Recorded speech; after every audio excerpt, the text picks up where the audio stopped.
close to each other can cut the radiation danger. In some parts of the country, there are storm cellars or outside vegetable storage cellars. They may be used as shelters from fallout. If you plan to use such a cellar or your basement or any other shelter, stock it with food and supplies.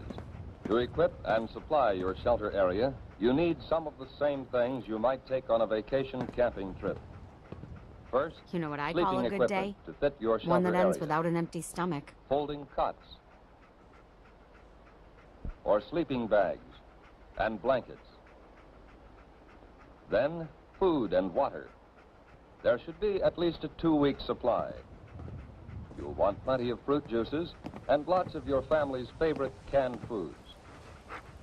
The drinking water supply should be rotated often to be sure it's fresh. And don't forget such basic needs as sugar, salt, pepper, and other seasoning that your family ordinarily uses. Now, some equipment. A radio is very important. It should be a battery portable with spare batteries. A transistorized radio is best, as the batteries last longer. Next, you need light in the form of flashlights and a battery-operated lantern. Then, a good first aid kit. Now, plates, cups, silverware. A can opener and a bottle opener are important. Add to these things enough closed containers to take care of garbage and human waste. Especially if there will be children in the shelter, include some books and magazines, paper and pencils, maybe 1 or 2 small, simple games. The best protection of all is the special shelter built according to specifications of your local civil defense organization. This has an air filter to allow ventilation, but keep dust out. And it has at least 3 feet of earth over it. It would be a good idea to go right now to your local civil defense office to secure plans for the type of shelter you want, and then to get busy on construction. Plans are simple, using standard materials. So maybe you can do the job yourself. But all this special shelter talk won't help very much if you are caught way out on the open road.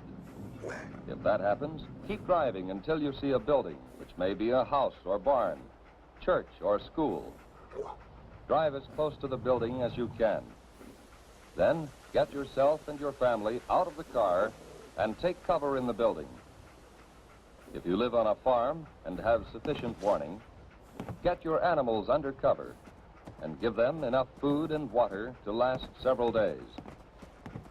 And if you can, cover any piles of hay or harvested crops that may be outside.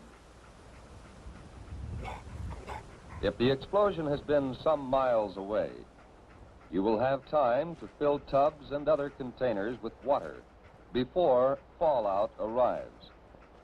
All locations where outside dust does not penetrate will be safe storage points for water. Whatever kind of shelter you find, settle down and make the best of it. If there are others with you, help them by being as calm as you can, and don't be discouraged. You can go out for very brief periods if you are well covered and keep the dust off your skin. Wear heavy boots or shoes and pants tucked in or tied around the bottom to keep dust out. If any dust gets on you, brush it off promptly. And when you have a chance, wash it off. That dust can burn your skin. But what happens if you do get exposed to a great deal of fallout? Food or water has been contaminated by the dust, internal damage may occur. When dust has been left on skin, there will be skin burns. When you have been near dust too long, there may be radiation sickness. Exposure can even cause death.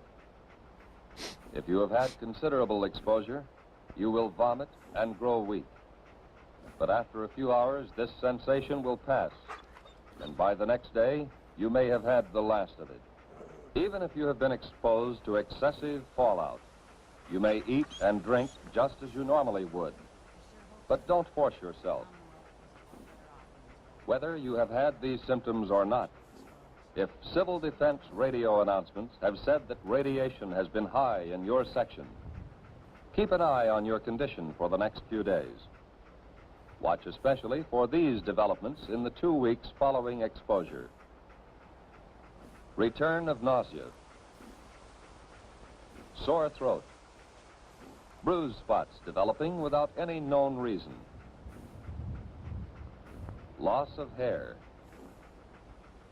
These conditions, or nosebleed, or diarrhea, should be reported to a doctor or to the nearest first aid station set up under civil defense plans. Unless civil defense teams have warned that your area is still dangerously radioactive, you can get out and work to help yourself and help others. Although fallout can be deadly, your chances of avoiding damage from it are much better if you follow the directions we have given you. During an alert, keep your portable radio tuned to the Conelrad radio frequencies, 640 and 1240.